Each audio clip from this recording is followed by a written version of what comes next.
Sterling, Koulibaly, Cucurella, Fofana, Zakaria, and Pierre-Emerick Aubameyang. It's done. It's over. The transfer window is closed, and now we can set our sights, concentration and focus on our upcoming match against, quite frankly, another underperforming club at this stage, much like ourselves. However, this time I won't be getting overconfident, as I usually do, coming into this, because if Leeds and Southampton are anything to go by, then Chelsea are in for a tough one here. Before we begin, be sure to hit the like button, subscribe, follow, all that good stuff wherever you're watching. Thank you for doing so. And with that said, let's get into things. Recent history-wise, the last 10 fixtures between Chelsea and West Ham have been a bit of a back and forth, with the teams having both won 4 apiece in that time, with the Blues getting the better of the Hammers in 3 of the last 4 matches, with the away side winning last at Stamford Bridge back in November of 2019. Coming into this game, Chelsea are 3 points ahead of West Ham, with the Blues claiming 7 points out of a possible 15. And the away side just 4 after their opening 5 games. Chelsea, undefeated at home in the Premier League so far this season, have won only 6 of their last 16 Premier League home games, having won 6 of our previous 8. Away from home, West Ham have won 1 and lost 1 so far. And this is the real kicker coming into a game like this, given the history we have, Charity FC and all that stuff. David Moyes has failed to win any of his 17 Premier League visits to Stamford Bridge as a manager. So we all know what that means. Listen, signings. Reece James, well, signings and team news. Reece James has recovered from illness, which is fantastic news.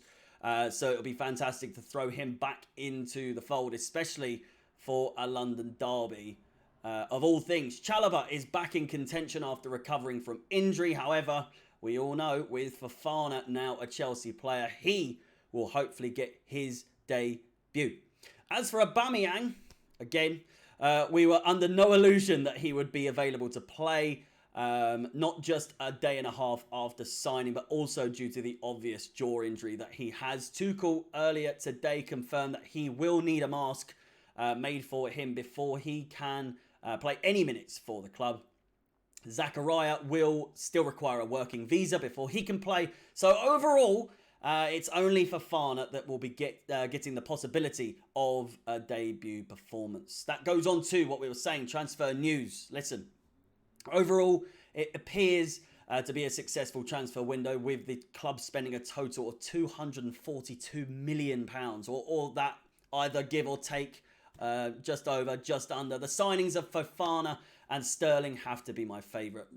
Fofana with his potential that he brings to the club, a 7-year contract as well. Hopefully he can live up to the expectations. And Sterling with his Premier League proven experience, as well as him starting to show his class in the last 2 games. 3 goals in his last 2 for Chelsea. Cucurella and Koulibaly are likely to join my list of favourite signings from this window, should they pick up their performances. Obviously, Koulibaly, despite his absolute hammer of a volley against Tottenham, of all things, you'd think that would put him in a big position on my favourites list, but the sending off the game after, not so much. Pierre-Emerick Aubameyang is a Chelsea player. I never thought I'd say that. I never wanted to say that. But he's here, and that with that said, we have to get behind him, regardless of what you think of him, regardless of what I think of him. It's just, he's a Chelsea player now. He's blue. That's all that matters. Naturally, with his personality, he's chosen the cursed number 9 shirt. Will he be the one to break the alleged curse, or will he join the list? We'll have to wait and see. Only time will tell. All that I know is I'm excited. It's a fresh start. I think we have a fresh start that we can start from tomorrow. And from now that the window is closed, you can use this to push forward. New faces in, old faces out. Shout out to Alonso. I'll miss you dearly. I miss you so much.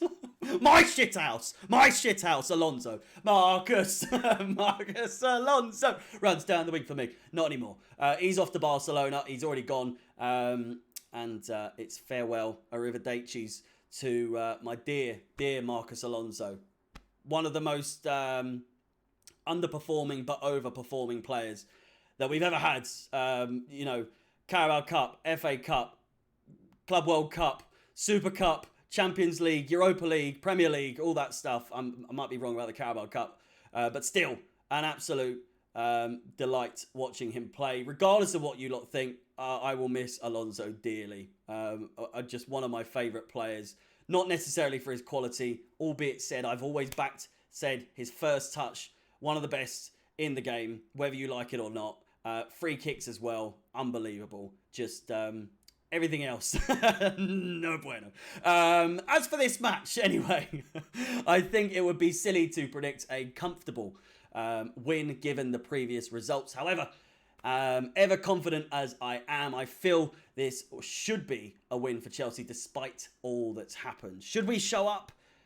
We are better than West Ham have been as of late.